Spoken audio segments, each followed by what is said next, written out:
This conference will now be recorded. Good afternoon, everyone, and welcome to Microsoft Excel 4.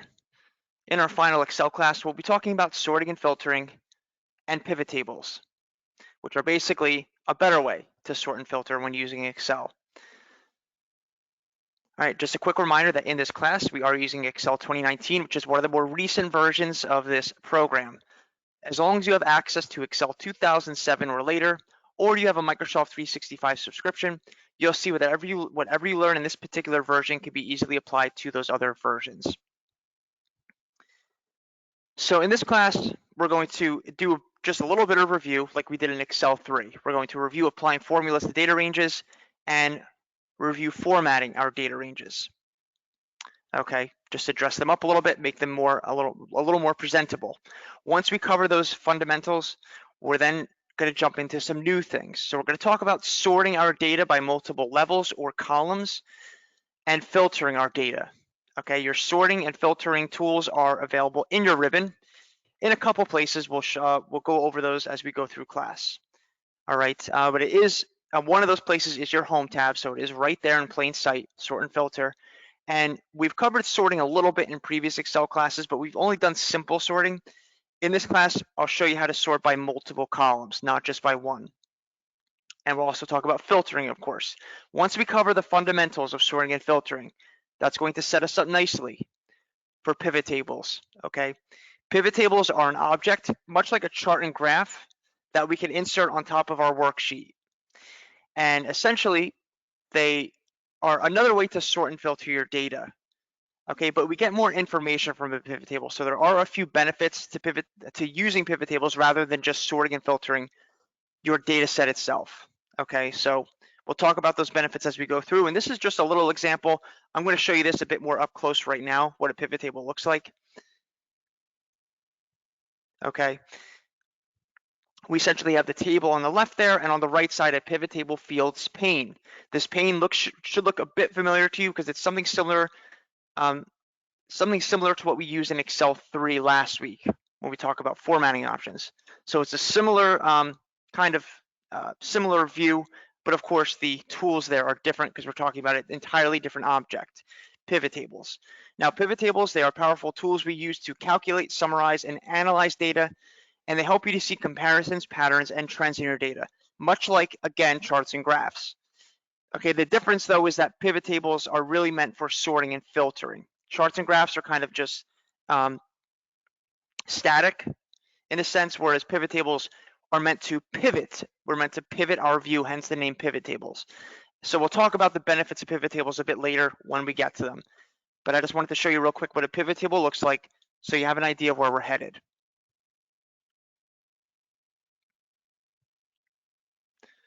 All right, so let's put this away and go ahead and open up Microsoft Excel.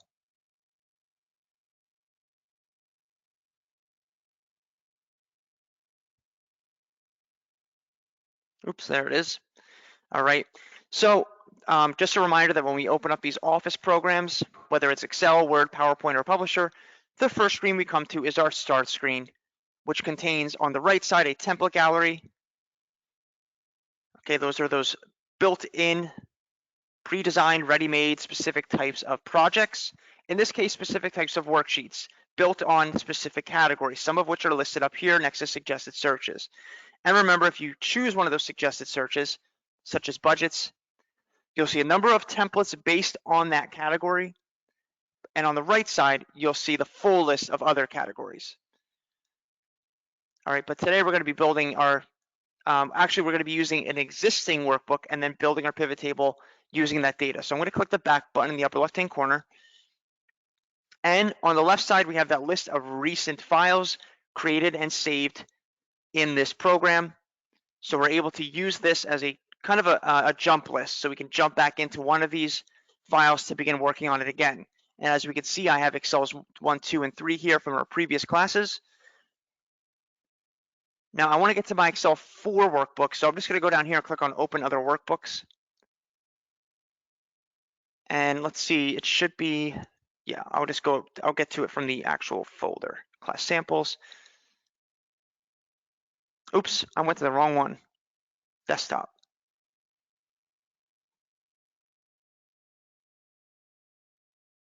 All right. So I just reopened an existing workbook called Excel 4 Practice Workbook. It is the same workbook I sent to you along with your link to this class. Okay. I'll zoom out just a little bit here. It might help to see this a little better. Okay. So we have a pretty simple data set here. It's taking up 3 columns. Now, as this is an Excel 4 class, just like in Excel 3, I'm not going to spend too much time reviewing the work area, okay, the actual worksheet. By this point, we should pretty adequately understand how to enter data into the worksheet, edit existing data, and navigate through the worksheet. And we should also understand the difference between the various cursors we see, our select cursor, our fill handle, and our resize cursors. Okay, and in some cases, the insertion point inside of a cell. Okay, but what I would like to review very quickly is the menu above. Okay, so when we use Office 2007 or later, we call this menu the ribbon. And the ribbon is organized by a series of tabs, beginning with the Home tab here, which is already selected. Our other tabs are Insert, Page Layout, Formulas, Data, Review, View, and Help. Okay, and remember that the extra tab you see there, Acrobat, is not something you're likely to find on your program. It's something specific to mine, so just pretend it's not there. All right, I'm going to go back and click on the Home tab. And remember, when you click on a tab, you get a different set of tools for each tab. Okay, now each tab is further broken down into more specific categories, which are listed at the bottom of that tab left to right. And these are called groups. So in the Home tab, for example, I have a clipboard group, a font group, alignment, number, styles, cells, and editing. All right, so the groups are there to help you locate the tool you need. Okay, also remember that in many of these groups, we have that diagonal arrow in the bottom right-hand corner. Okay, that's our dialog box launcher. I'll use the number group as a quick example. When I click on that arrow, it will launch a dialog box like this, which will contain the same tools in that group, but it will lay them out in a plain text format rather than using icons. So sometimes these dialog boxes are a little bit easier to use if you're having trouble finding a specific tool. Also, these dialog boxes often contain extra tools that are not in the ribbon itself. So sometimes we prefer to use these dialog boxes, and sometimes we have to use them. Right now, though, I don't need it at all, so I'll click on Cancel in the bottom right-hand corner. Also remember that you have your quick access toolbar in the upper left-hand corner of the ribbon where I'm drawing with the red pen. The quick access toolbar allows us to add additional access points to our favorite tools so we can get to them faster. To add more tools to the quick access toolbar, go to the very right, click on the icon for more options. And to get to all of the tools in the ribbon, in addition to what you see in this initial list, click on More Commands. From this dialog box, you can add whatever tools you need. You just have to add them one at a time. Select the tab in which that tool is found, select the specific tool from this list, and then click Add. Repeat that same process for each other tool that you want to add, and then when you're done, click OK in the bottom right, and then all of those tools will be available in your quick access toolbar. Okay, now remember, under your ribbon is your formula bar. This is unique to Excel.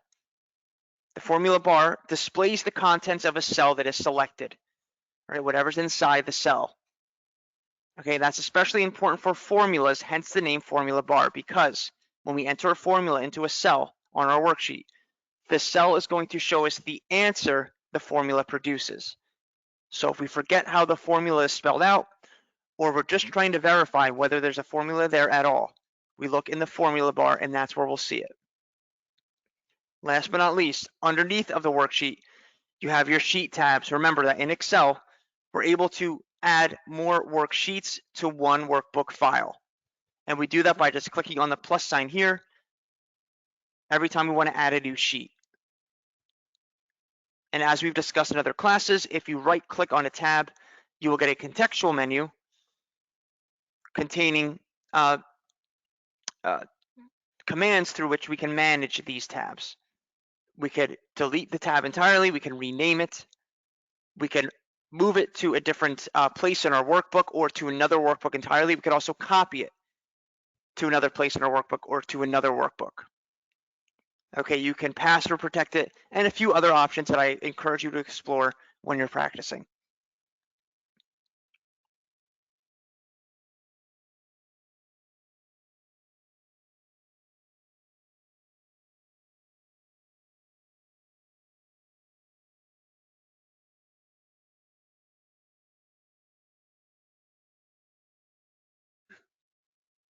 All right, so now that we've reviewed that, let's look at the actual worksheet we have here.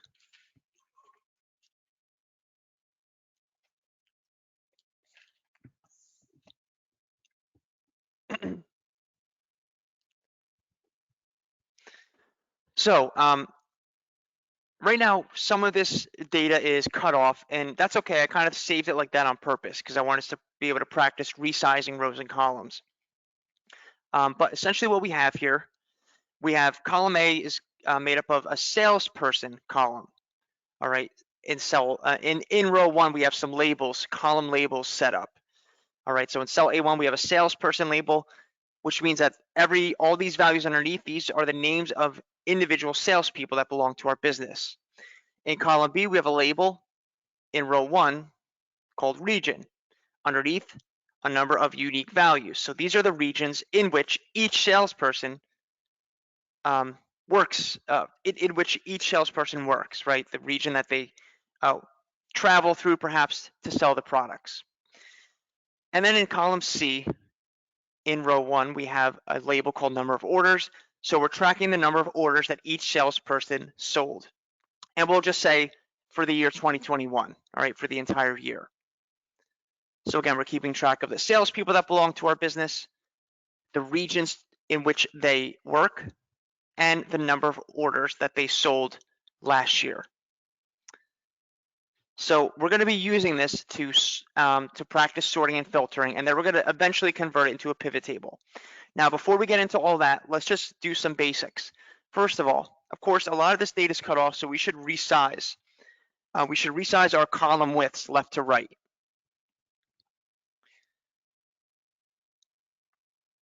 All right, so I showed you how to do this in Excel 3. Since all 3 columns need to be resized, okay, they all have values that are cut off. Rather than resizing them individually, let's just do all of them at the same time. So let's review the auto fit tool. Make sure you're not inside of a cell. If you are, click outside of it to exit that cell.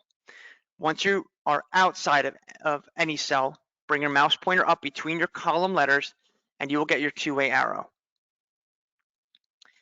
And if we double click with that two-way arrow, we will auto fit the column to the left of that two-way arrow, meaning it will resize it to just the right size, not too wide, so we're wasting space, not too narrow, so we're cutting off the data values.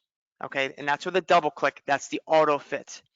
You could also click and drag and make those column widths whatever you want. But again, the double click engages the auto fit function, which makes them just the right size. Now, if I want to use auto fit for all 3 columns, rather than do them individually, I'll just select all 3 columns and then do one auto fit and it will apply to them all. So a few options here. We could either select just those 3, or we could select every column in the sheet. Since the other ones are empty anyway, we could also do that.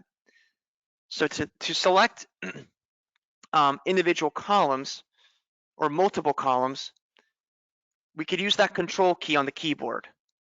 So remember, when you click a column letter, it will select the entire column, even the empty cells underneath, the entire column. Now, to select columns B and C and have them grouped as one selection, I have to hold down the control key first and then click B and then click C, and then I can let go of the control key. Okay, remember, you can also use the shift key.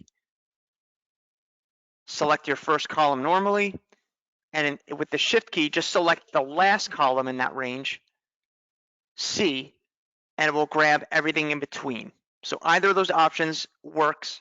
In this case, they're both pretty much, they both take the same amount of time because there's only 3 columns.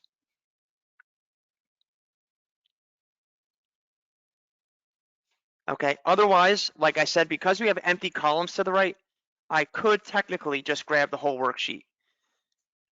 So to do that, I just go up to the triangle here to the left of the letter A above the number 1 in the corner. If I click on that, it will select the entire worksheet, every column, every row.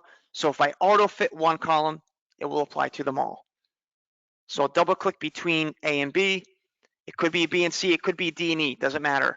Double click, and now columns A, B, and C have been resized. And then columns D onward are the same because there's no data in them, so they just are left alone. All right, and remember, that's also a great tool to use if you want to make your columns, let's say, you want to make them all the same width, no matter what data values are in them. If you want them all to be the same exact width, you can select your whole worksheet. And if you resize one to a specific size with a click and drag, it's going to resize them all to the same size. But in this case, we're just going to use the auto fit because, again, we don't want to waste space for this particular exercise.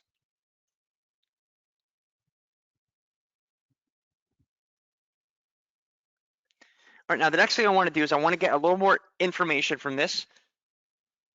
Okay, we're going to use a formula. I want to know the dollar amount of what they sold, what each salesperson sold, how much money they made.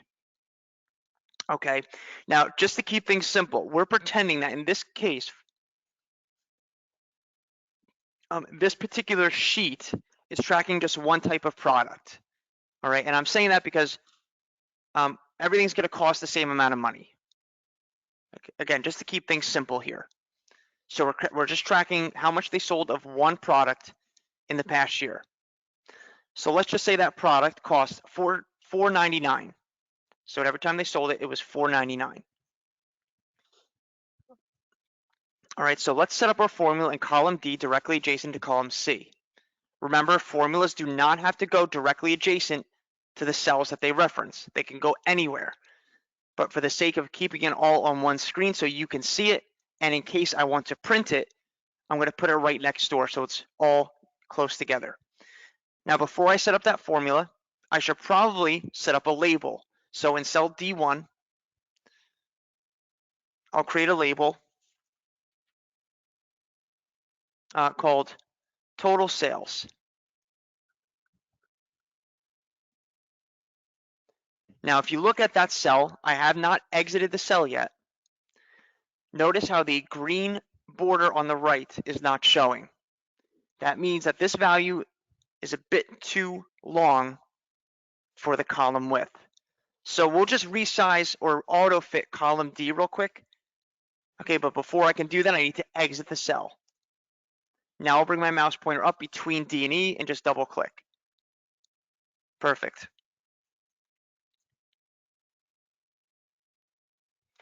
All right, so we're in cell D2. This is where we're going to input our formula, and then we'll apply that formula or copy and paste that formula to the remaining rows. So this one's pretty easy. We don't really need a function here because we're only dealing with essentially two numbers, right? One of which will be a cell, a specific cell, and the other of which will be a fixed number. So the first thing I need to start off my formula is the equal sign, which remember is to the left of your backspace key. So the first thing I'll do is I'll grab the first cell I need to reference, which is cell C2. You can either click it or type in C2. Now, again, our price is $4.99. What mathematical operation are we doing here to arrive at a total sales number?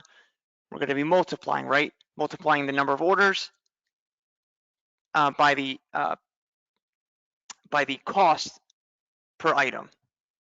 All right. So now I'm just going to put in the multiplication symbol, which is the same thing as the asterisk. So Shift 8 on the keyboard, and then I'll put in my dollar amount, which was $4.99, 4.99, and I'll press Enter to run the formula. $3,742.50. Remember, we don't have to manually add dollar signs or anything. We'll let Excel do that for us in a few minutes. Now to apply that formula to the remaining rows here, I simply select that cell where the formula is located. Okay, and we have a few options here, two of which we've done before. We can go to the bottom right, get that fill handle by pointing at the little box in the bottom right corner of the cell, little black plus sign. Once you see it, click and drag down to D33 and let go. All right, remember another option, if you're ever copying and pasting a formula down a column specifically, okay, you can also just double click on that little box with your fill handle, just double click it, and it will just do the same thing, and it will just end where your empty cells begin. Okay, another thing that I have not shown you yet is if you ever want to kind of stick to the ribbon, there's also a fill tool in your ribbon. All right, so if you go to your home tab, over to the right in the editing group, you have fill right here. All right, so if I select that cell with the formula and select fill down, oh, hold on, I grabbed the wrong one. Okay, in this case, it will go cell by cell. Let me just see here. Okay, there we go. My apologies, I skipped a step there. In order to use the fill from the ribbon, you have to select the cells first into which you want to apply the formula, and then click fill down. And there we go. And you would start, of course, with the formula cell, D2. But as you can see, the fill handle is usually a bit faster. I just wanted to show you that you can also access it from your ribbon as well, if you just happen to prefer using the ribbon for everything.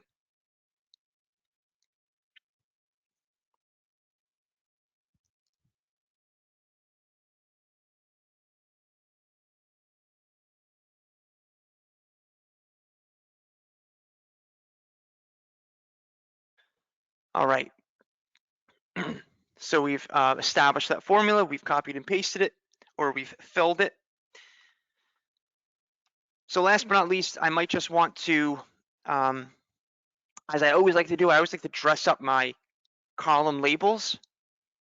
Okay, and that's especially important for today's discussion, because we want to make sure that we are identifying these as labels, because Excel will do the same thing. Okay, so in row 1, in the range A1 through D1, we have our column labels. I'm going to select them using the select cursor, the white plus sign, and then I'll just go up to my ribbon, go to the home tab, to the font group.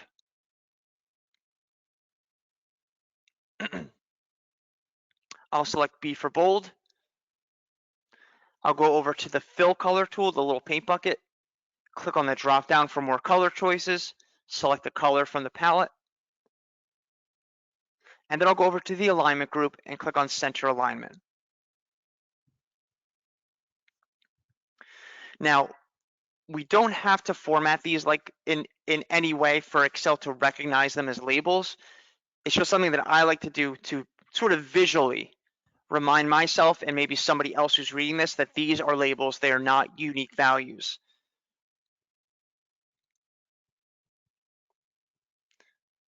Now remember, if you are doing this with me right now, you might want to save this as a separate workbook. That way the one I linked you to, okay, remains in its original form, so you could use it again to practice. Okay, so in order to save this as a new workbook, all right, in order to save all your changes as a new workbook, just save it as if you're saving it for the first time. Just go to File, and instead of going to Save, click Save As, choose a folder, and give it a new file name.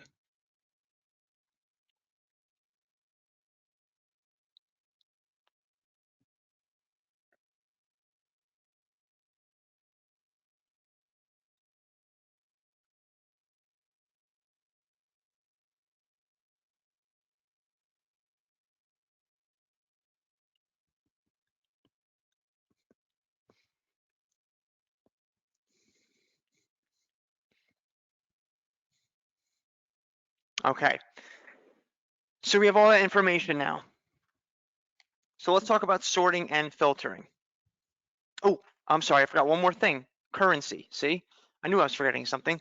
So we have our total sales values in column D. These are dollar amounts, US dollar amounts, so let's convert them to US dollar currency. So first step, select the cells that you want to format. So that's going to be D2 through D33. All right, I'll just scroll up here. We'll go up to the number group in the Home tab. All right, I usually use the dialog box for this one. You could also use the drop down here, remember, and go to currency, and that will automatically go to US dollars as a default. Okay, if you wanted to use a different currency, then you would need to go to the dialog box, select currency, and just change the symbol to something else, and it will use that currency. All right, so remember, when we use US dollar currency, it's gonna, if we had more than 2 decimal places anywhere, it would just round those to just 2. It also gives us the dollar symbol, and it gives us commas if we're in the thousands or more.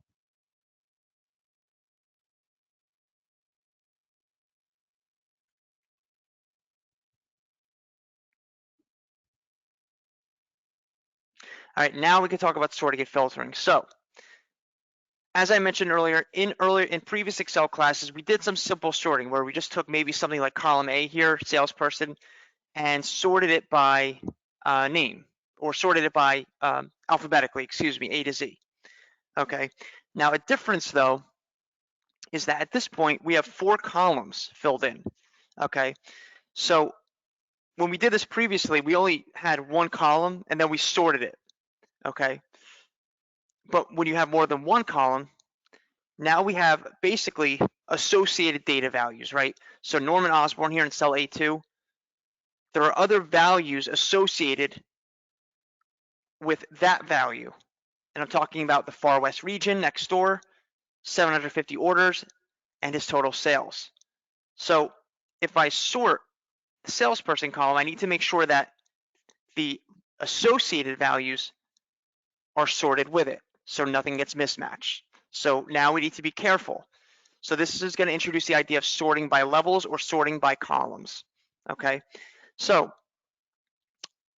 your sort and filter tool, you do have it in your Home tab. It's the same one we've used before. Over in the editing group to the right, you have sort and filter right there. You can also get the sort and filter in your data tab right here in the sort and filter group. I'm just going to stick to the Home tab because that's what we're used to. But if you want to give this a shot in the data tab, that's fine too. The tools are the same, just a slightly different arrangement. All right, so what I want to do is, let's just start simple. We're going to sort this by column A here, salesperson, A to Z. All right, so the first step would be to, as I described in earlier Excel classes, select one cell from the column you want to sort by. Okay, so I'll just select cell A2, that's fine. Now if I go up to the editing group and go to sort and filter, I could just click on sort A to Z, that would be fine because we're only dealing with 1 column. But just to introduce levels, I'm going to go to custom sort. And you can sort by multiple columns. In fact, let me just want to see something here. Okay.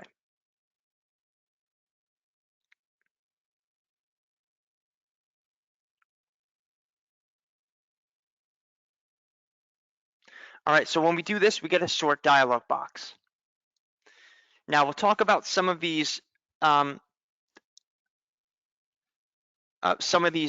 buttons and other things at the top in a second, but let's just go right down here where it says column sort by. So when we click on that drop down, we will see our 4 column labels. Now that's important. All right, it's giving you the labels. This is why I was saying before, Excel recognizes labels. If you look at your worksheet, I can't draw for this one, but if you look at the worksheet, you'll see that that green outline, it goes up as high as row 2. It does not grab row 1 because Excel is just basically automatically assuming that you have labels in row 1, which we do because we don't want to sort those. So when we go to sort by, that's why we see the labels here. So I'm going to click on salesperson. Next door, it says sort on. Okay. In most cases, you'll probably be, in real life, you'll be sorting by cell values, which just means it sorts by what the actual value is. But you can also color code, for example, and sort by color. Same thing with font color. You could also do something called conditional formatting using icons and sorting by those. All right, but we're going to keep it simple and leave it as cell values. And then we have order. Again, we're going to leave it A to Z. Now let's just click OK. And there it is. Simple sort by column A, in this case, salesperson. So all these names are alphabetized and their associated data values are intact. Nothing got mismatched. Now, if I was to, in fact, let me just see real quick.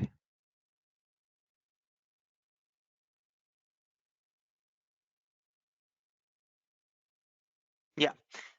If you select more than one cell, even if it's like the whole range here, okay, that's when you want to be careful, because Excel will think that you're trying to sort just that one column and leave the other ones alone, which there are reasons for doing that sometimes, but in most cases you want to sort the whole sheet.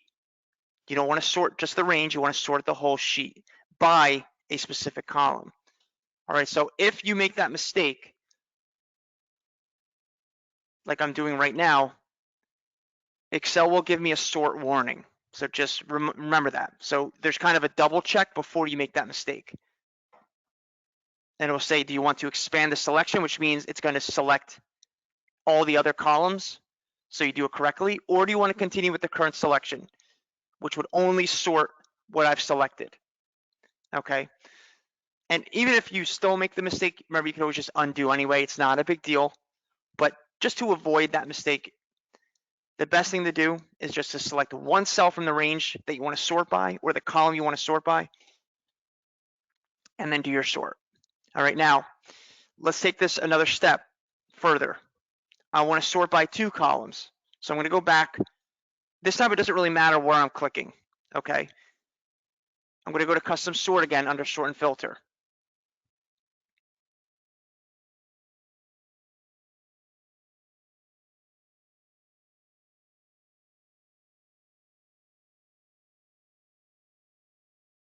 All right. So now what I want to do is I want to sort by region and salesperson.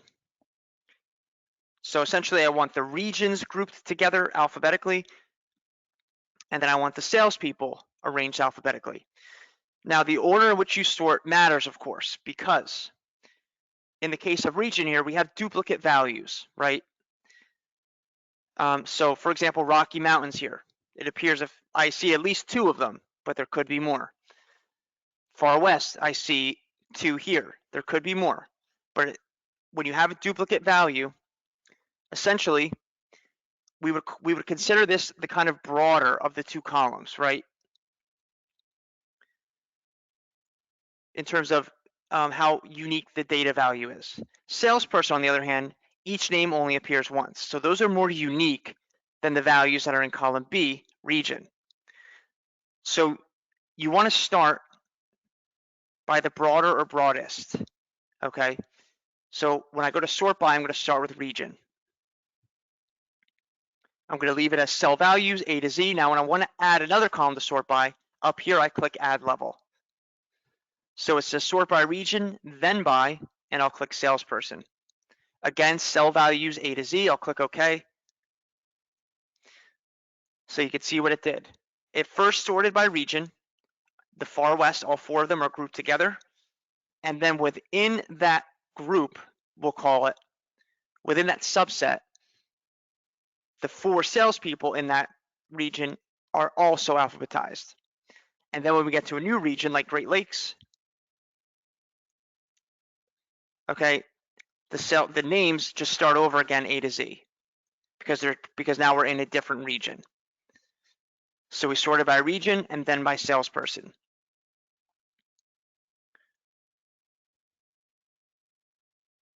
All right, and sometimes you might be sorting by a couple columns that both have duplicate values in them. In those cases, it typically doesn't matter the order in which you do them. But if you have a column with all unique values, you want to make sure that you're doing that last. Okay. Now I'm going to go back up to custom sort real quick.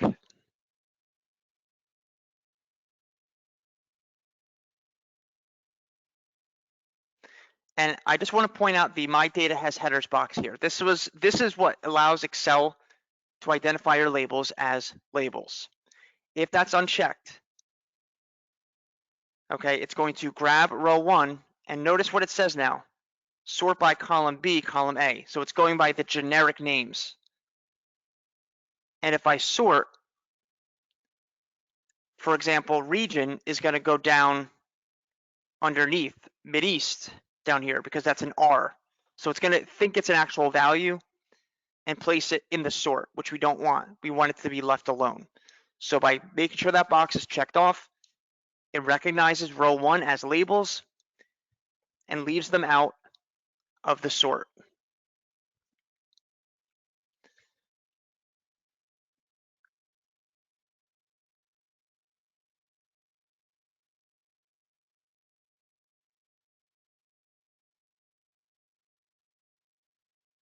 Just see.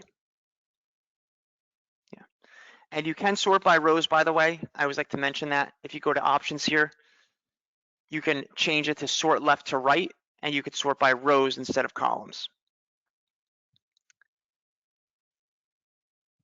All right, so I'm just going to click OK or cancel. Really doesn't matter here because we're just going to close this dialog box. It's not going to have, oh, actually, I can't click OK because I undid what I did before. So let me just change it back. Region, then by salesperson, click OK. There we go. All right. Now there's if you ever want to get back to the original arrangement, just undo is the best way to do that. Okay, but we could just leave it as is. This is fine.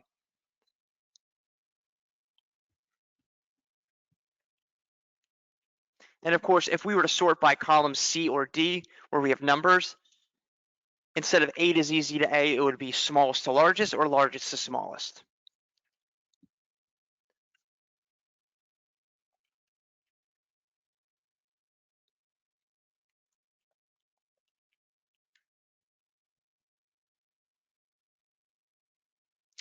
Actually, you know what? I want to do this. I want to go to sort and filter, go to custom sort. I'm going to delete these levels because I believe they will be carried into the filter. I don't want that. So to delete these levels, just click on, do them one at a time. Select the level, click delete level, and I'll do the next one, and then click OK. It will still remain sorted. I just want to make sure that these sorts are not carried into the filters, which we're about to talk about right now. So filter is also found in the same place, of course, because it says sort and filter. Now, sorting rearranges values to according to some logical order. Filtering will hide values according to some criteria. All right, so it's a great way of if we have a lot of data and we only want to look at a specific subset of data, okay, we can filter out the things we don't need to look at right now to focus on the things that we're concerned with. Okay, so again, just select any cell in your entire range, A1 through D33, any cell is fine. And we'll go up to sort and filter. And this time we'll click on filter. And when we do that, you'll notice that each label in row 1 has a drop down. So here again, Excel is recognizing these as labels or headers. Now filtering is pretty easy. Let's say I want to see only the data associated with the far west region. I would simply select the drop down in the region column. And down below, you'll see all the values in that column down here. Okay. At the top, you'll see I can also sort from here. So I can kind of do both in one place. But we're going to just forget that for now. We're just going to focus on filtering. So down below, we have our values that are in that particular column. All right, the select all box is checked off. Now, if I uncheck it by clicking on it again, it will unselect all of them. And if I check off only Far West, and then I click OK, now I'm only going to see data associated with the Far West region. Okay, remember, it's just hiding the other values. Of course, it's not deleting them. If you look at your row numbers on the left, you'll see it goes 1, 2, 3, 4, 5, and then skips to 34.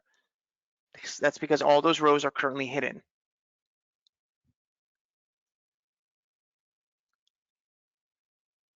All right, now once you apply a filter, it's important to remember that once you apply a filter, it's kind of like an on and off switch.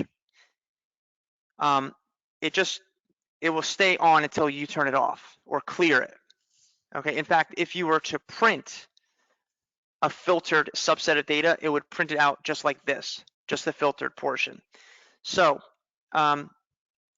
if a column is filtered, the drop-down arrow will indicate it with the little filter symbol, as you can see here, by region.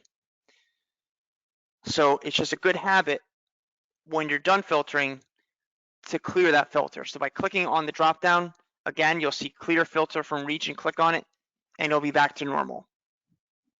Okay, and I say that because sometimes we forget that we filter things, especially if we have a lot of data, and then we make mistakes because we're assuming all of our data is there, but it's not because we filtered it previously, we forgot. So like I said, just it's a good habit to occasionally make sure you're clearing your filters. All right, and of course you could filter by more than one value. If I uncheck select all, I can check off Far West and New England, 2, click OK, and now it shows me data associated with those 2 values. So you can filter by more than one value. Let me clear that again.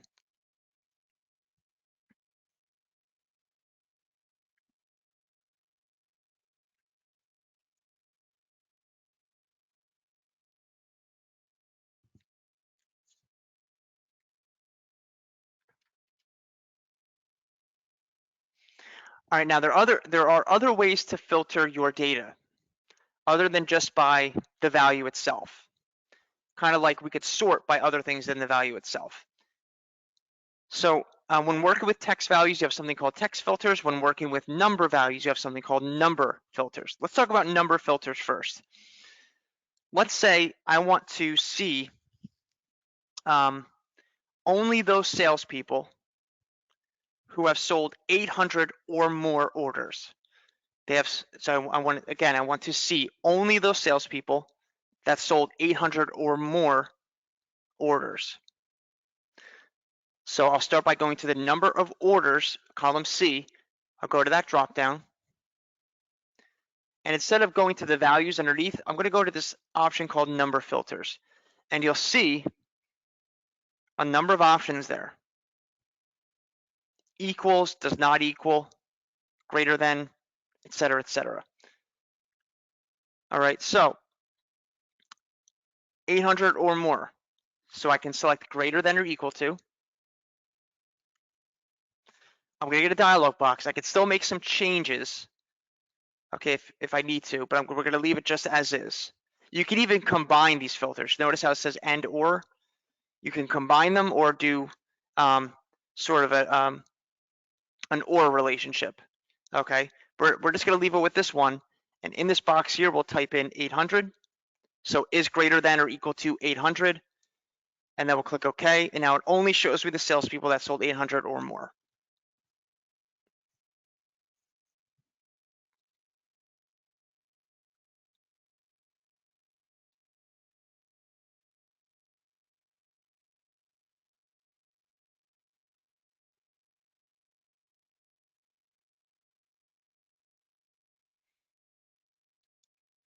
Now remember, if I want to clear that filter, so I'll click on the drop down again and select clear filter for number of orders. Now you can also do text filters. All right, let's just say that I'm trying to remember the name of someone that maybe I work in New England. This person works all the way over in the Far West. Okay, and I know that their last name starts with C. I just cannot remember their full name. So I can go to the salesperson drop down, go to text filters, and I can go to begins with. I could type in the letter C, click OK.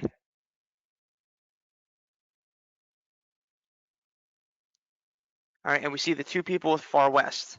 Okay, and if I knew that the beginning belonged to the far west region, let's say I still had, let's say I had still like 25 people here. I could then, if I had to, then filter by region, so only the far west. And then I'll see only those salespeople that belong to the far west region, and then identify the salesperson. So you can have more than one filter on at the same time, of course. Now I want to clear that filter from column A, so I'll click clear filter from salesperson. And now let's do one more. This time we'll combine sorting and filtering. Typically you filter first and then you sort the subset. So now I want to know the top 10 highest sales. Okay, the top 10 highest earners, we'll call them, right? The people who made the top 10 highest sales from column D. And then I want to sort them by region and salesperson. So first, let's filter it by the top 10 sales. So go to the total sales filter here, column D. I'll go to number filters, and there is an option for top 10. Click on it. You can change it if you want to top 10, bottom 10, top 20, whatever. You could even do percent, which I helped someone with this recently. All right, they needed to know the top 10% GPAs. So that was a quick way to do that, to figure that out. But we'll leave it as top 10 items. I'll click OK. So there's the top 10. Now I want to sort this subset by region and salesperson. Now we can't use the sort from the dropdowns because that only allows you to sort by one column. So we want to sort by multiple columns. So we'll go back up to the sort and filter in the editing group, go to custom sort, and we'll say sort by region, add level, then by salesperson, leave everything else alone, click OK, and there it is.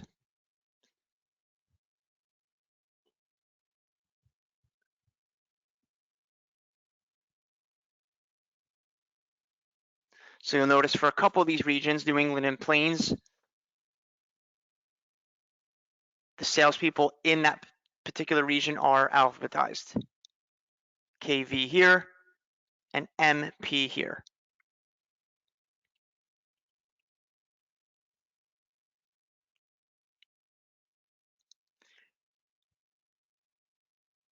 Now let me delete those levels. Let's see. I want to just make sure. Yeah, okay, good. As I said, if you leave the levels turned on, essentially, it will indicate that in the filter dropdowns. So I'm just deleting them. You don't necessarily have to, but I'm just going to delete them to kind of go back to square one. And then I want to make sure I clear this filter in column D, so I'll click on it and select clear filter from total sales.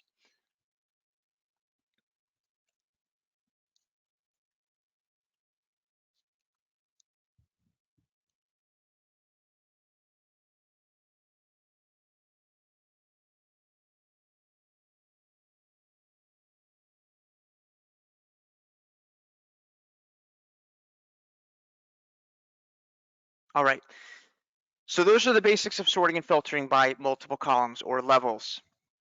Okay, just remember that my data has headers box should be checked off so you don't sort your labels.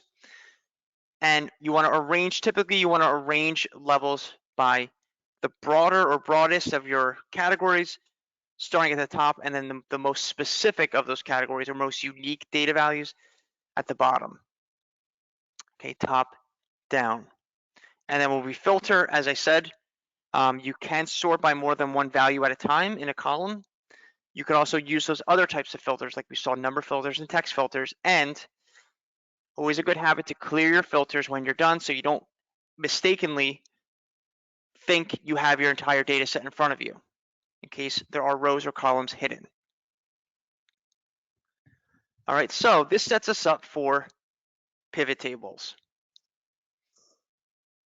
So pivot tables, just like charts last week, they are an object in Microsoft Office. We have those objects, those graphics we put on top of our work area, like tables, charts, text boxes, pictures, etc. So just like other objects, pivot tables are found in your Insert tab. And in fact, the very first group is called tables, and there's pivot table right there. All right, now when you build a pivot table, or at least I shouldn't say build a pivot table, when you are selecting the data that you want to include in your pivot table, you can do it in either order. You can click on pivot table and then select your data through the dialog box that it gives you, or you could select your data ahead of time. So I'm going to do it that way. I'm going to select my data first, and then I'll click on pivot table. So I want to grab all of the data in this data range, A1 through D33. So I'm going to start with A1 here. There's the select cursor. I'm going to select A1 to D1 and then just go down until I reach D33. There we go. So I've selected the data that I want to include in my pivot table. So now I'm going to go up and click on pivot table in the Insert tab. We get a dialog box. Notice that the first part's already filled in because that's what we just did. It says select a table or range. We just did that. Sheet 1, A1 through D33. Underneath of that, choose where you want the pivot table report to be placed. We could put it on a separate worksheet, but let's keep it on the same worksheet, just in case at any time we want to refer to our original data. So I'm going to click on existing worksheet, and for location, it's asking for the location essentially of where you want that table to start, essentially the top left corner of the table, right? So we just need to put one cell here. So if I want to put it next door, maybe I'll select cell F1. I could either click on F1 or just type it in. So I typed in F1, I'll click OK. And now I have the shell of a pivot table on the page.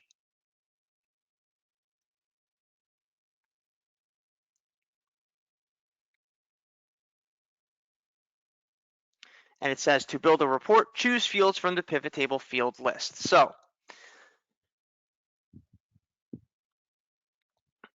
you will see, first of all, on the right side of the screen, we have a pivot table fields list, which is just a separate pane, like we've seen before, like with charts. Remember formatting chart elements? All right, so that's the view we have for what we need to do here, pivot table fields. And that's essentially where we go to build our pivot table. We'll come to that in a second. Above, remember that when we're working with an object, we typically get a contextual menu in our ribbon. So we are also getting up top a special menu called Pivot Table Tools and two tabs. One is the Analyze tab and one is the Design tab.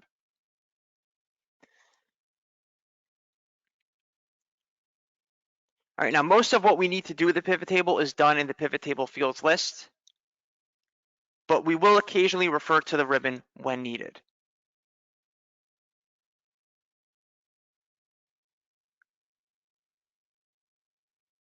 All right, and if for any reason you don't see the pivot table field list on the right, it should be turned on as a default. If it's not, in your special Analyze tab, just go to the Show group and click on Field List. Really, all three of these should be turned on. Field List, plus minus buttons, and field headers. All right, so let's talk about that pivot table fields list. There are some kind of, we'll call them guidelines we should follow when we build a pivot table. And what we're going to do in a few minutes is I'm going to go through a series of questions, and we're going to build our pivot table based on that question, and you're going to see how easy it is to arrange these. Okay, the ideal or optimal arrangement. So first of all, with pivot tables, again, there's that word pivot. The idea is that these are meant to be built and then deconstructed back and forth. The idea is that we build the pivot table based on our specific question about our data. Okay, so basically that means in some cases it means how we need to arrange our various data values. or columns. It also means that we don't always need to use every column in our data set. We don't always have to. All right, so again, how you build a pivot table depends on your question. And then when you're done, and when you've had that question answered, you can just quickly deconstruct it and build a new one, if that makes it easier for you. So let's look at the pivot table fields pane on the right. It essentially has two sections here. And remember, if you need to zoom in on this, GoToMeeting has its own zoom feature. Just bring your mouse pointer to the right of the GoToMeeting window. You should see a plus sign and a minus sign to zoom in or zoom out. And if you are zoomed in, remember, you might have to click and drag to move around the screen to see my entire screen. So we have two sections here. We have this section here, which says choose fields to add to report. And down here, this section, which says drag fields between areas below. So fields and areas. So the fields, as you can see, refer to your columns from your original data set. Okay, it's just, in this case, it's calling them fields. It's the same labels, but it's calling them fields when we're in a pivot table. So that's what those are. So essentially, we're just arranging these columns in different ways. Now, the way we build the pivot table is we take those fields and we place them into different areas of the pivot table. Those areas are, of course, down below. Filters, columns, rows, and values. The easiest way to add a field to an area is just to click and drag it and place it into one of them. All right, but I'm not going to do that just yet. Also, you don't have to use every area every time, and you can also place more than one field into one area. All right, it's very, very flexible, very versatile. So the big question, of course, is what area should I use for what field? That's what kind of takes the most practice. So generally speaking, when you have fields that contain number values, so I'm talking about number of orders and total sales. When you have fields that contain number values, usually you're going to be putting them into the values area. So I'll take number of orders and I'll click and drag and put into the values area. If you want to do it with me, go ahead, just take your time. And you'll see that the pivot table starts to take shape on the worksheet there. It says sum of number of orders 23,315. So already we're seeing one of the benefits of using pivot tables as opposed to just sorting and filtering normally. In this case, we are getting a function built into the pivot table as well. So it's, in this case, we have the sum function, so it's adding up our values automatically. All right, so we're getting more information already by using a pivot table. Now it's only showing us the sum of number of orders because it has no other data values to associate with, right? Because we haven't added any other fields yet. So that's all I'm getting at this point. So now I'm going to take total sales and put that one also into the values area. And now that one says sum of total sales. And again, it's adding up all the total sales values from our original column D. All right, over here, column D. Now, so what you might be noticing is that each of those fields, I put them both into the values area. They're taking up two columns in my worksheet, F and G, right? So in terms of the worksheet, okay, it's putting the fields in the values area, it's putting them into columns. So if you look at your pivot table fields list on the right, you'll notice that the columns area has the values area inside of it. Okay. So once you place more than one field into the values area, it's going to arrange each field into columns. That is why the values area is basically taking over the columns area, if that makes sense. So that means that we're not going to use the columns area for anything else. We're just going to let the values area take it over. Okay. And by the way, this is how Excel builds it as a default. You can customize this. I could put this values under columns into rows instead, like so. But in my experience, it's better to have them set up in columns. It's a bit, something about columns is more intuitive for most users, most people using Excel. So just let Excel put it in the columns area. Okay. So now we have that. Now, our remaining fields, salesperson and region, those are made up of text values. Columns is already spoken for. We still have the rows area, so that's where we're going to put those two fields. So I'll put region into rows. And once I do that, notice what it's doing. It's giving me a subtotal for each region for number of orders and for total sales, subtotals, and then it's still giving me a grand total for number of orders and all total sales. So again, we're still getting that math. It's built into the pivot table. Now that leaves us with the salesperson field. I'm going to put that into rows as well.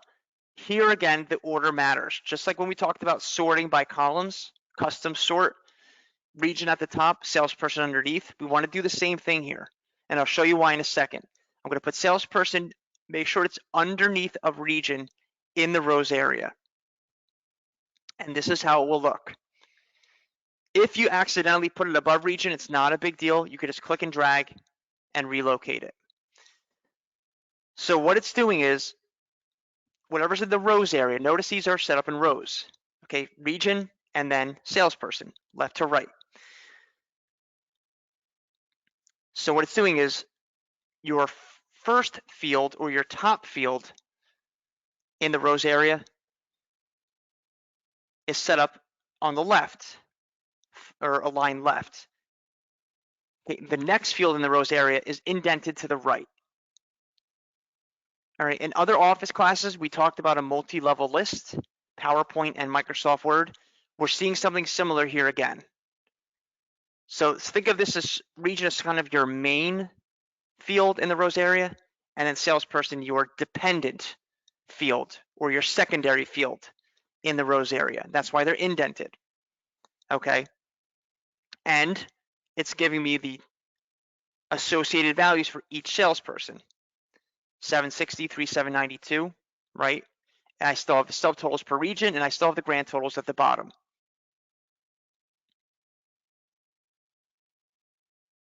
Okay, right, way down there. And you'll notice that if you need to use these, which occasionally you might, all right, next to the region field on the worksheet itself, we can expand and collapse them. If we're not concerned with the salespeople, I could just collapse far west, for example. So I'm only looking at far west. And then I could expand it again to show me the dependent fields, or again, the secondary fields that are grouped under that one.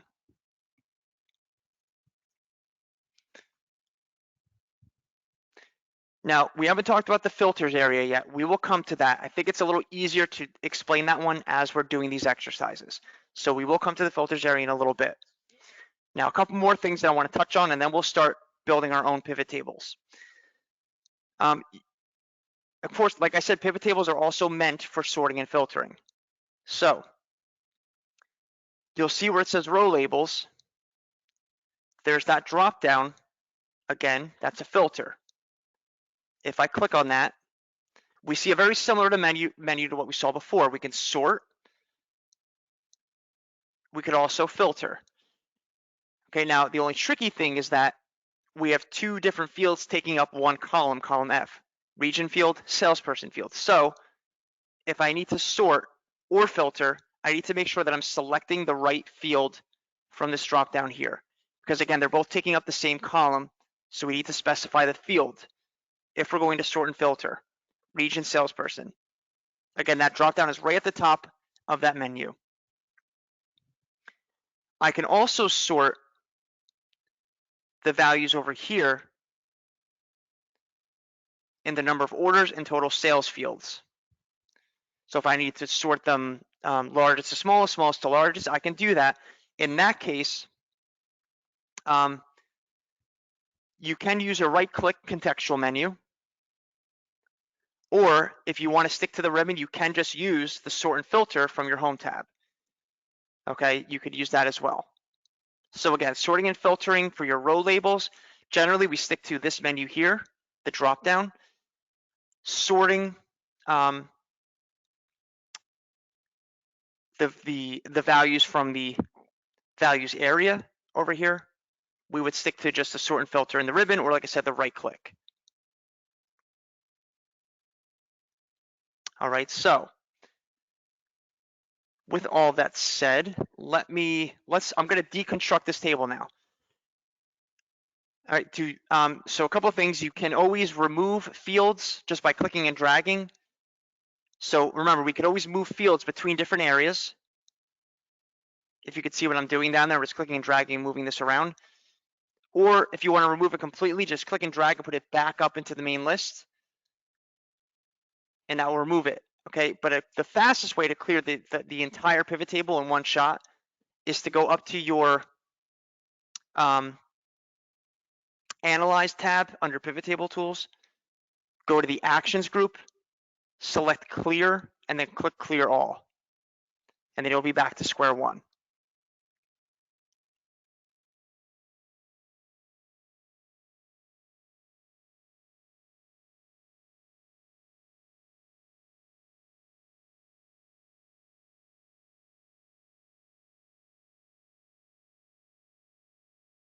All right, so now we're going to build our own pivot tables based on a series of questions. We're going to do a total of 7 questions. All right, they'll start off, pretty easy, and they'll get harder as they go. Remember, if you have any questions throughout, just use GoToMeetings chat feature.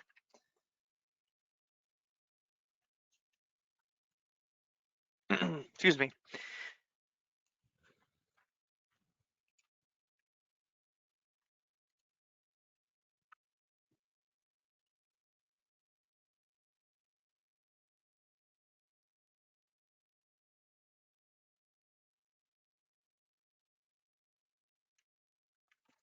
Okay, so question number 1 asks us, which salesperson had the largest or highest total sales? Which salesperson had the highest or largest total sales? So let's first ask ourselves, what fields, how many fields are we dealing with? Which ones are they? 2 fields, in this case, salesperson and total sales, which means those are the only 2 we need for this pivot table. So knowing what we just established about the guidelines, I'm going to put total sales under values, and I'll put salesperson under rows. Now we want to know the largest total sales. So now I need to sort the values in the total sales field, largest to smallest. That will place the largest at the very top, and I could see right away who it was. So select any value from that column. You don't want to select the label, but one of the actual values. And then we'll go to our home tab. We'll go to the editing group, sort and filter, and select sort largest to smallest. And we see that it was Monroe, Aurora Monroe, with $4,341.30. Now, if you're wondering why the currency formatting is not there, that's something that got lost in the pivot table. At the end, I'll quickly show you how to add that if you need it. But for now, let's just stick to it without the formatting.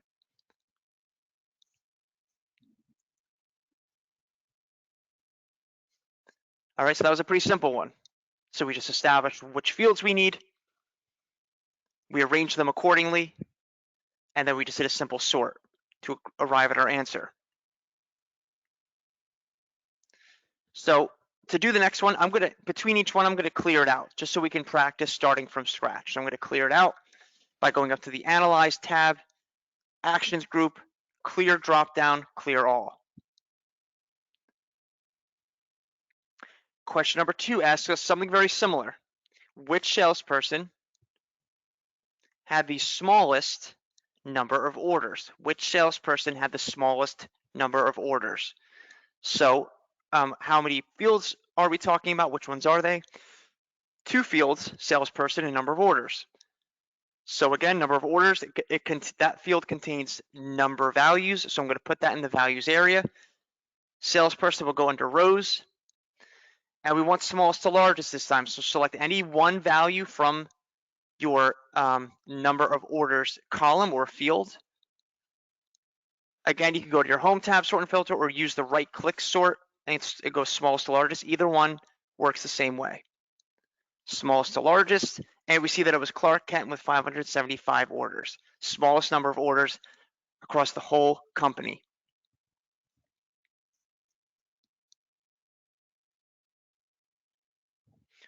All right, let's move on to question 3. I'm going to clear my pivot table. Analyze tab, actions group, clear, clear all. Question number 3 asks us, which salesperson sold which salesperson had the largest number of orders in the far west region? Which salesperson had the highest number of orders or the largest number of orders in the far west region? So how many fields are we dealing with? Which ones are they? This time 3, salesperson, number of orders, and region. Furthermore, the question is specifying a value from one of those fields, right? It's not just asking, it's not asking what region, it's specifying the far west region. So when that is the case, that's usually a good clue that you're going to need to filter as well, because we're looking for a specific value. We know that ahead of time. So again, salesperson, largest number of orders from the far west region. So we're going to put number of orders into the values area. We're going to put region under rows first, and then salesperson under region.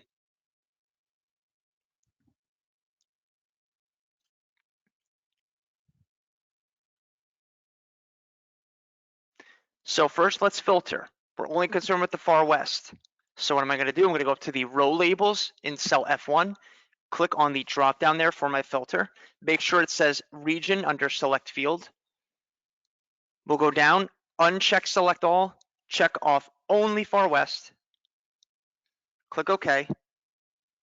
Now we have our subset under far west.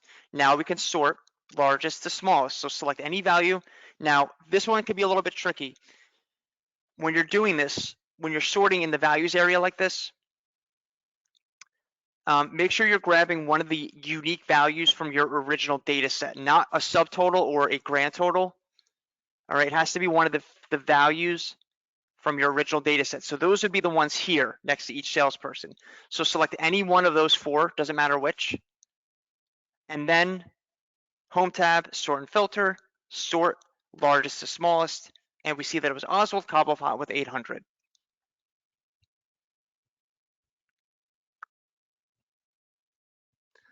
So again, because the value was known ahead of time, in this case far west, we used our filter so we can home in on that specific one. Now that brings us to my discussion of the filters area real quick. So first, before we do anything, remember we want to clear that filter. Otherwise, we're going to be only working with this subset of data. So I'm going to go up to the row labels, F1, click on the drop down, and click on clear filter from region.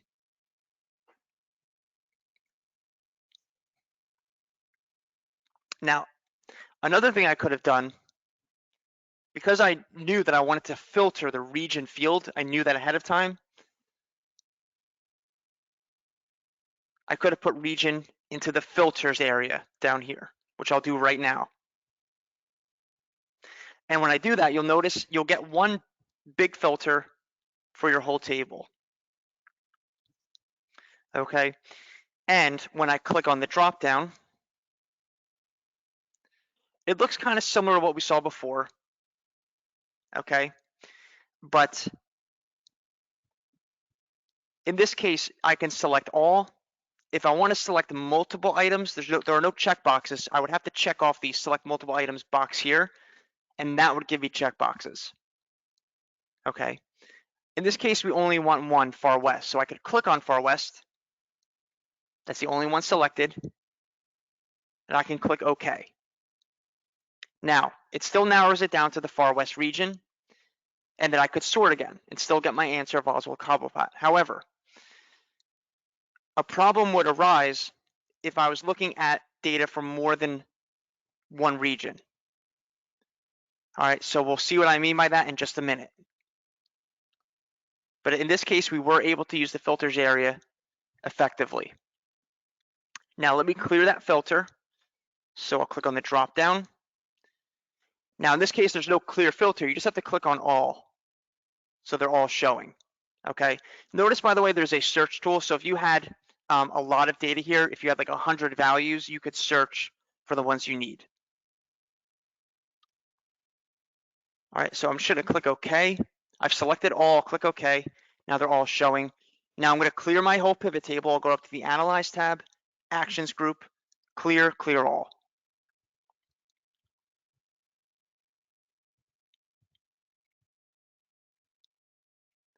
All right, so question 4 now. Which salesperson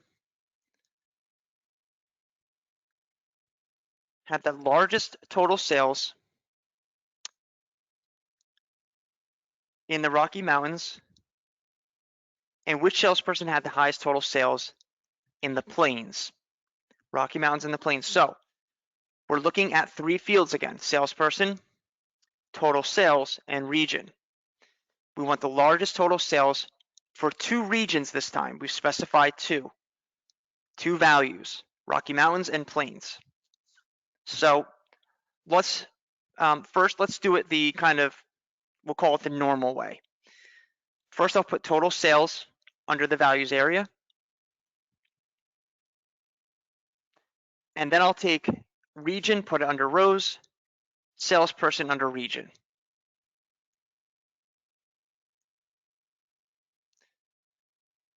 So we said Rocky Mountains and Plains, so let's filter. So we're only looking at those, we're only looking at data associated with those 2 values. All right, so I'll go to the row labels drop down. Now it's in cell F3. It has to do with that filter. It kind of moves our pivot table around. Don't worry about it. Click on the drop down.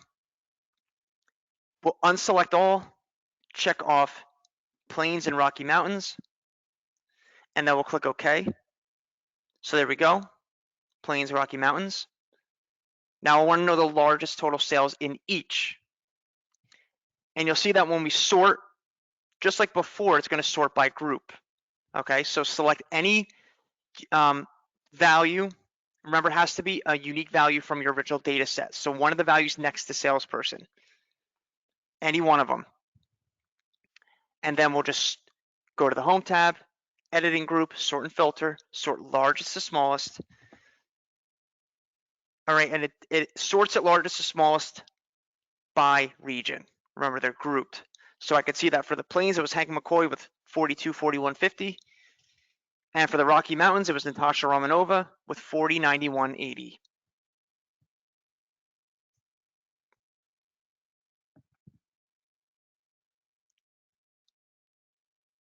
Now, if I wanted to do this using the filters area, I would hit a problem. All right, so first, let me clear the filter that we just established with our row labels.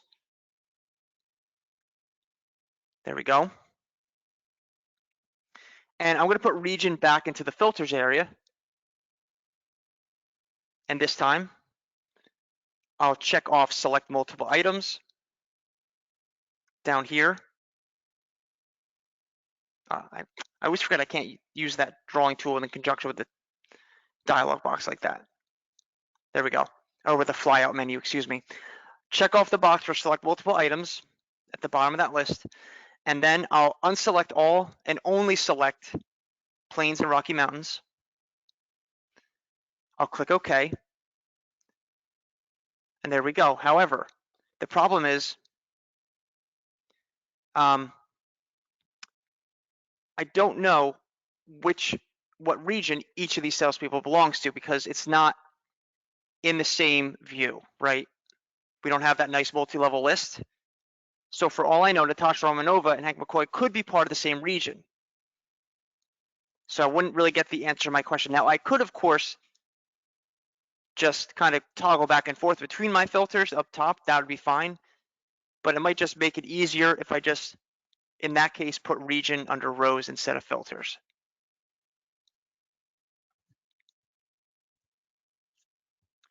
Right, and of course, you would just sort again if you had to, just select the unique value and sort largest to smallest in this case.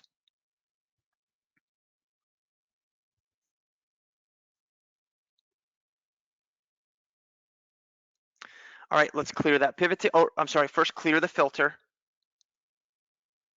In this case, remember, just click on all and then click OK. And then just clear the pivot table, go to your Analyze tab, Actions group, clear, clear all.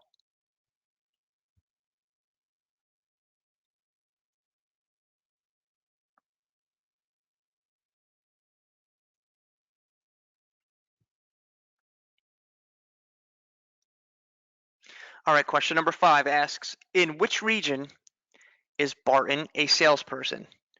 In which region is Barton a salesperson? So this time it's asking us about two fields, region and salesperson. And again, it's we know the value ahead of time. We're specifying a value in this case, it's Barton, which is part of the salesperson field. So let's just do what we usually do. We're dealing with only text values in this case, no numbers. So I'll just put region under rows and then salesperson under region.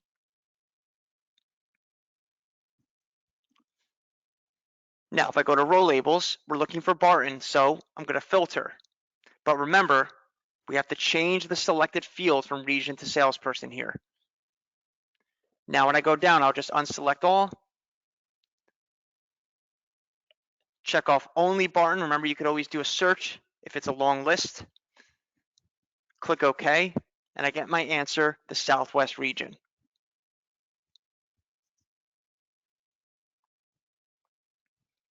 Now, because it was only one value from the field, I could have also used the filters area. So let's just review how I would have done that. Let me clear this filter first. Change it back to salesperson here. Clear the filter from salesperson. And if I just put salesperson into filters area, I could have just selected Barton, clicked OK, and I still would have gotten my same answer of Southwest here.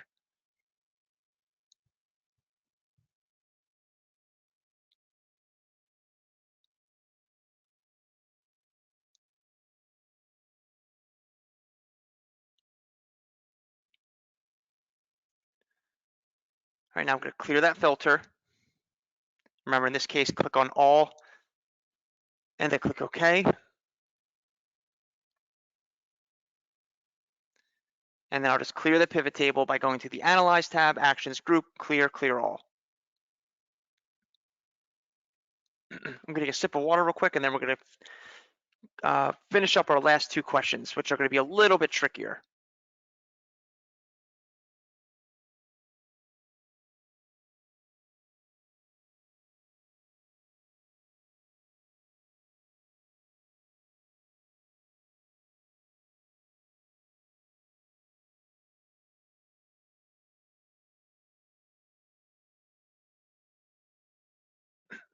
All right, question number 6. How many salespeople belong to the New England region? How many salespeople belong to the New England region? So we're dealing with two fields again, salesperson and region, okay? But think about what the question is asking us. Is it asking us to identify a salesperson? No, it's asking us to count the number of salespeople that belong to the New England region. So it's a little bit different. So basically what we're doing is we are quantifying a text value, in this case from the salesperson field. Because we're quantifying, we're kind of talking about numbers, we're going to want to put salesperson under the values area. So here we're going to deviate from the general guideline. Salesperson under values. And then put region under rows. And we said New England, so we'll just go up to the row labels here. Unselect all, select only New England, click OK, and we see that it is 4 salespeople. So basically what it did was, up until this point, it was using the sum function. It was adding up values to give us subtotals and grand totals. When we put a text value, or when we put a field containing text values into the values area, it will switch over to the count function instead of sum. Count, which counts, basically that function just counts values that are, it basically counts cells that are filled in. At its most basic, that's essentially what it does. So it's just telling us that there are 4 salesperson values associated with the New England region.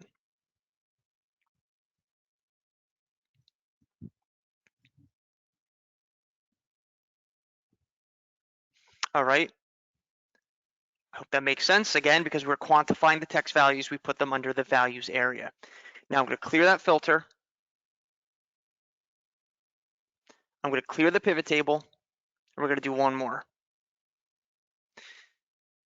Question number 7, which region had the highest average number of orders? Which region had the highest average number of orders? So we're dealing with 2 fields here, region and number of orders, but this time it's asking for the highest average, not the highest total. So keep that in mind. So first, let's just set it up as normal. We want to put number of orders under values and region under rows.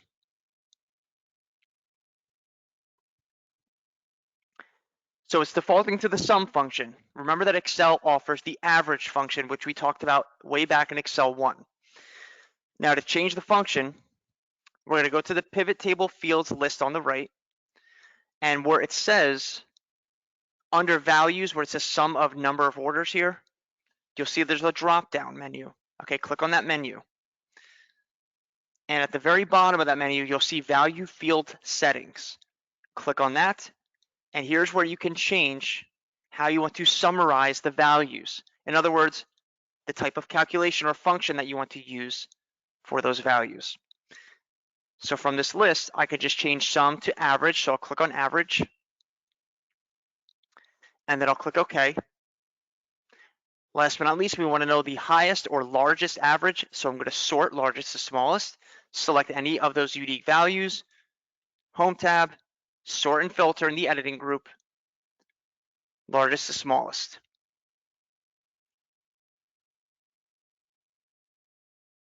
And we see that it was New England with 775 average number of orders.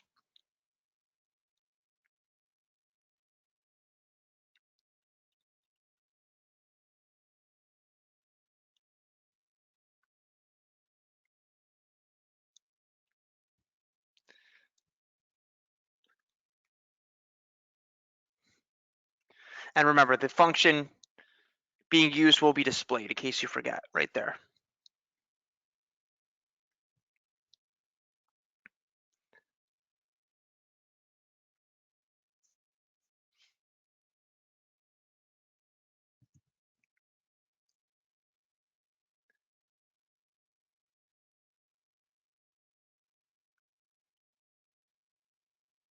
Now, I'm going to just quickly add all the fields back to the pivot table. In fact, what I'll do is I'm going to change number of orders. I'm going to change it back to sum. So I'm going to go to, actually, I think if you clear it, it will just revert back to sum anyway. So let me just clear the whole pivot table and rebuild it. Number of orders under values. Yeah, back to sum. Total sales also under values. We'll put region under rows, and then salesperson also in rows, making sure it's going under the region field like this. So there's every field accounted for in this pivot table. Now, if you want currency formatting, again, we go to the drop downs down here next to the actual, in the actual field name, where I'm circling in your fields pane. all right, to get to those value field settings again. So we go to the same place, we go to value field settings. Let's say I want to do, well, actually it would only be total sales in this case.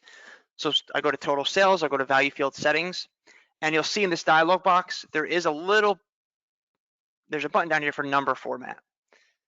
All right, so I could change it to currency. It defaults to US dollars. I'll click OK. I'll click OK again, and now they're all US dollars on my pivot table. Now, the funny thing about the values area is that when I clear the pivot table, just like the function reset back to sum, your formatting also resets. So you're going to go back to generic numbers. The other areas don't do that in the pivot table, columns and rows. Okay, and I'm assuming filters if that's being used. But in the values area, they reset themselves. But if you wanted to just perhaps print your work, you would just set up your formatting like this and then go ahead and print. Which of course, if you want to print a pivot table,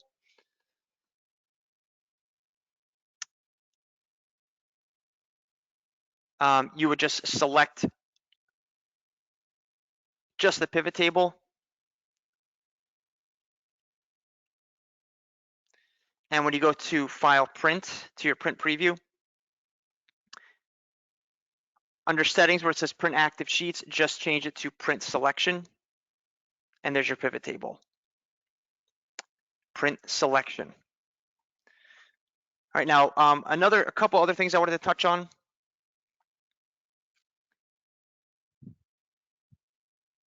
Refreshing. So last week with charts and graphs, we saw that if we changed the data being referenced in a chart, the chart itself would update automatically. Okay, that's not the case for pivot tables. You can, I believe, establish a connection, which we saw in the original pivot table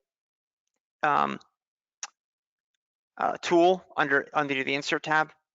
All right, but in this case, it's not going to update automatically. So let's just say, let's go to,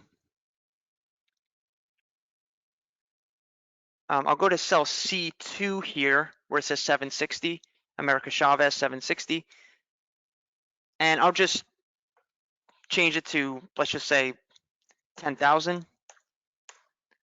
Oh, actually, that's not fitting. That's actually a good little lesson. Whenever you see this in Excel, a bunch of pound signs like this, that means that it's just the formula and the answer are not fitting into the column width, so you have to just resize. That's all that means. So never panic, just not fitting. But I'll just, maybe, let me do this. Let me just make this like 900. That's better. So if I look at America Chavez over here in the pivot table, okay, it still says 760 for number of orders.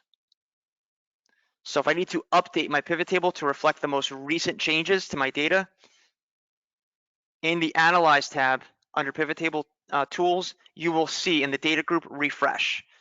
Now you can refresh data values one at a time. In that case, you would have to, let's say you made 5 changes, you would have to select each of those values in your pivot table and change them one at a time. Or you could just click refresh all and refresh everything at once. That's probably what you would do, right? It just makes more sense. So if I just click refresh all, we see that 760 turns into 900, and all the other, any formulas that are referencing that value are updated as well. Sum of number of orders updated, sum of total sales updated. Sum of number of orders, the subtotal, and also the grand total, of course, and then total sales, subtotal for Far West, and the grand total. All those updated because they were all referencing this cell here, this value.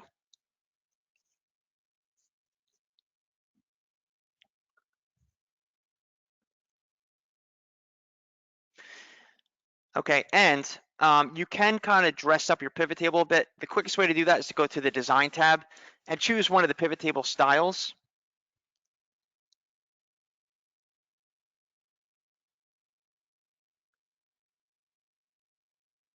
All right, as you can see here.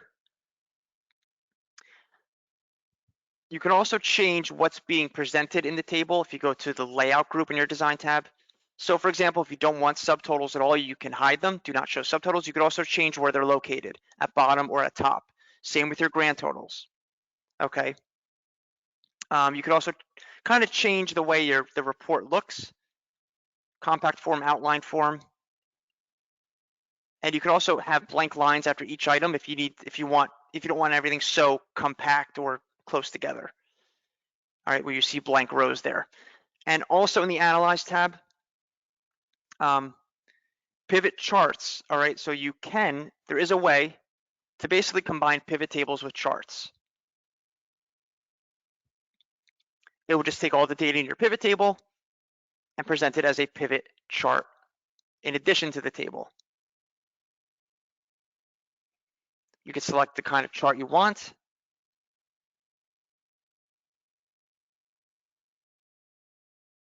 And there's your pivot chart.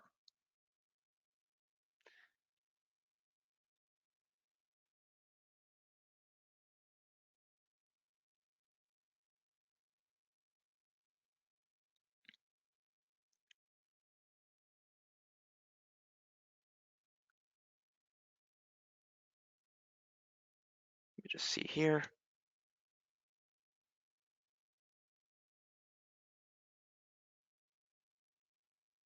All right, and as you change your pivot table, it will automatically update the chart as well.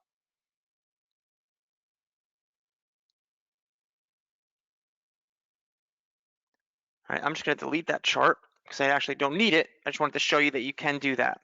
Pivot charts. And deleting a pivot table, generally what I do is I just select the whole pivot table. I press delete on my keyboard.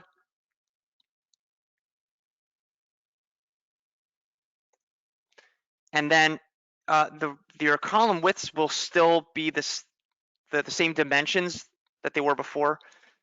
So what I can do is just basically delete these columns. Starting with F, I'll just click and drag FGH like this.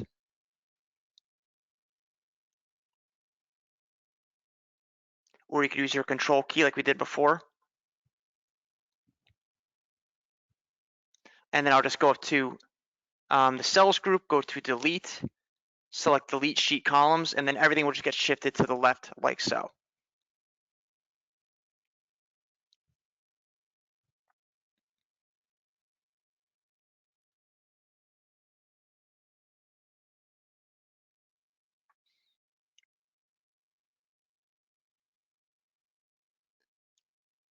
All right, now one more thing I want to remind you of. I talked about this in a couple other Excel classes. I always like to revisit this because this is a problem I've seen a few times with predict from Excel. I just want to go over this one last time since we have a few minutes. All right, so I still have my original data set. Oh, change that back to active sheets. There it is. All right, now let's just say I'm going to increase the scaling here for a second.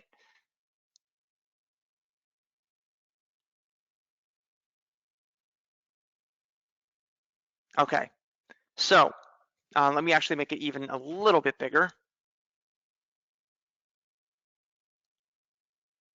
Do like 175. And let's do landscape orientation. All right, so I wanted to I increased the scaling so I could read this better when it prints out, which is good, okay? Everything is much more legible, especially because we have 32 individual salespeople. But of course, the problem is that when I get to page 2, because it's all not fitting onto one page, it just prints it continuously, which means that my row 1 labels are not there. So now this one's pretty self-explanatory, but let's just pretend I had more data here that was kind of harder to track what's what. So you can always repeat rows and columns so they're on each sheet. So in order to do that, just go from the print preview screen. We could do it right from here. Scroll down here on the left, all the way down to the page setup link down here. Click on that to open your page setup dialog box, and just go straight over to the sheet tab up here. Oh, and it looks like, hang on, I have something selected. Let's try that again.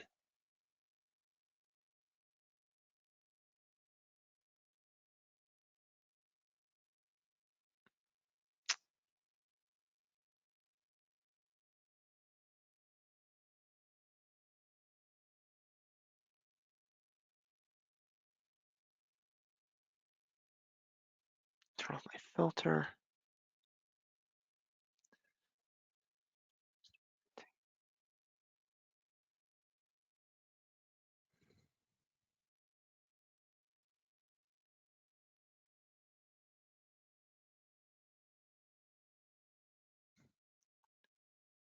Okay, I'm trying to figure out why it will not let me select rows and columns, which is a bit strange.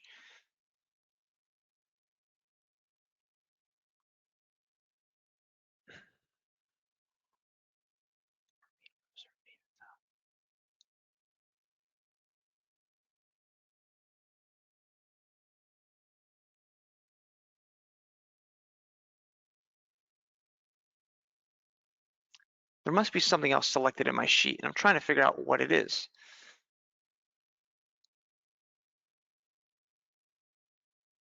What if I do this?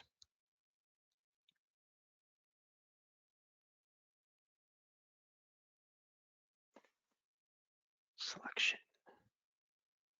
Let's try again. Nope, it's just not letting me establish a print area. I must have something somewhere in my sheet, so I apologize for this. But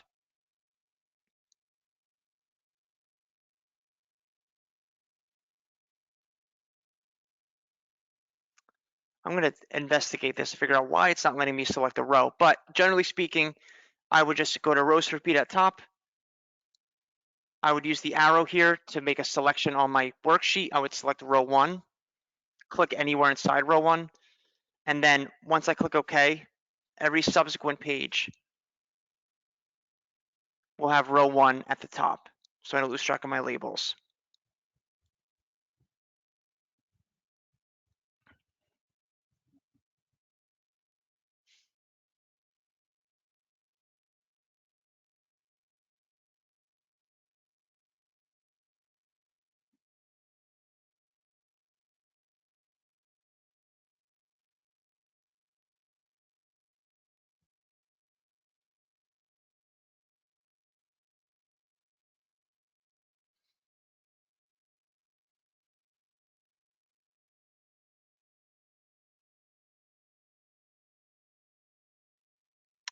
Yeah.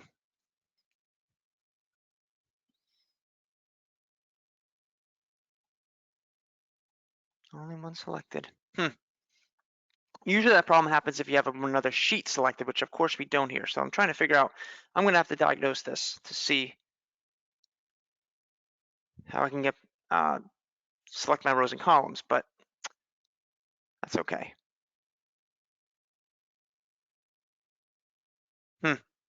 All right. Sorry about that, folks. But anyway, I explained to you how to do it. Like I said, just in this case, you would go to rows to repeat at top, and you would select row 1 from your sheet, and it fills it in for you, and then you're good to go.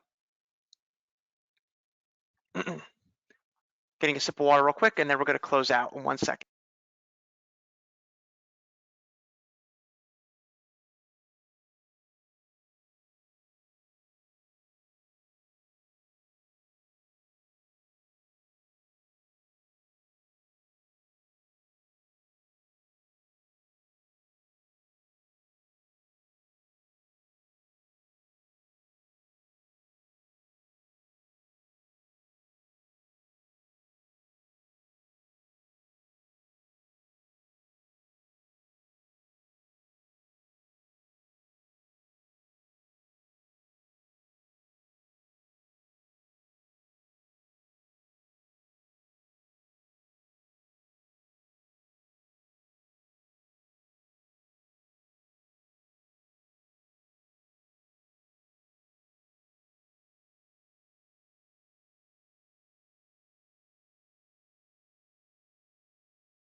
All right, I figured out how to fix it in this case.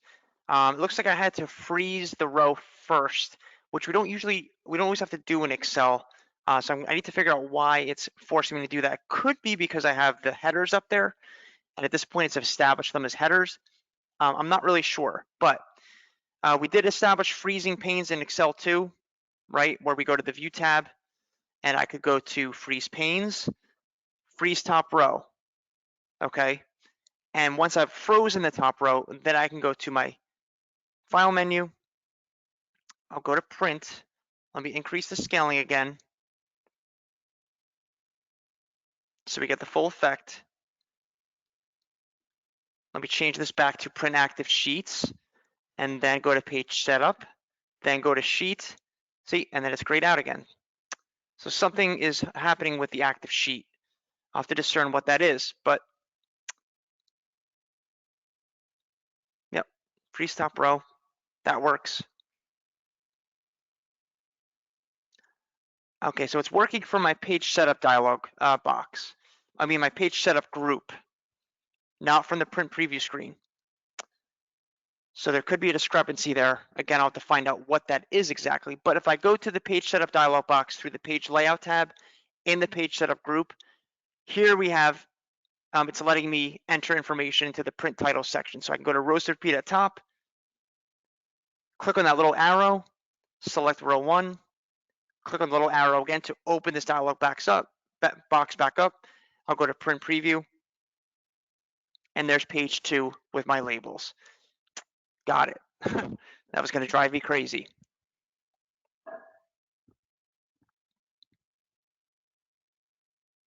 Yes, for some reason when I go to the page setup dialog box through the print preview screen, it's not allowing me to access that. So it really, I don't think it has anything to do with the freeze panes because it shouldn't. In Google Sheets, it does, not in Excel. In Google Sheets, you have to freeze, and then you can also freeze rows and columns on the printed copy. Anyway, so thanks for sticking with me through that.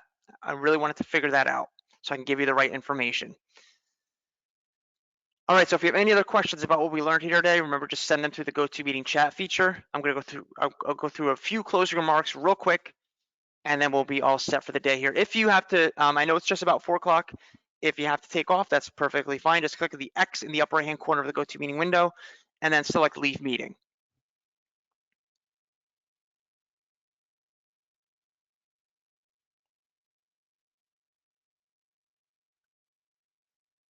All right, so thank you for coming to Excel 4 today. Remember that this was recorded. It will be available on our library's YouTube channel on our computer instruction playlist. To get to that channel, to get to that playlist, go to mcl.org, our library website, click on the YouTube icon at the top left of the homepage.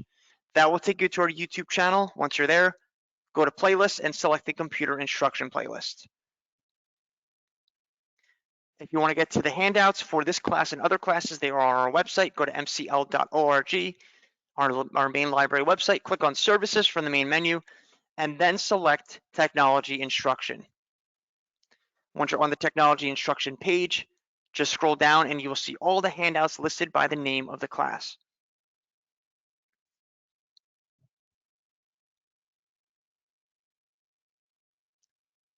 Now at this point, we've wrapped up our classes for the month of February. So we'll be starting over our classes again in March. So if you want to retake any classes that you took this month, or you missed a class, you want to take it in March, you'll find it in our calendar on our website. So just go, you can either go to the main events calendar on mcl.org, or you can get to that same calendar through our technology instruction page, the same page that has the handouts.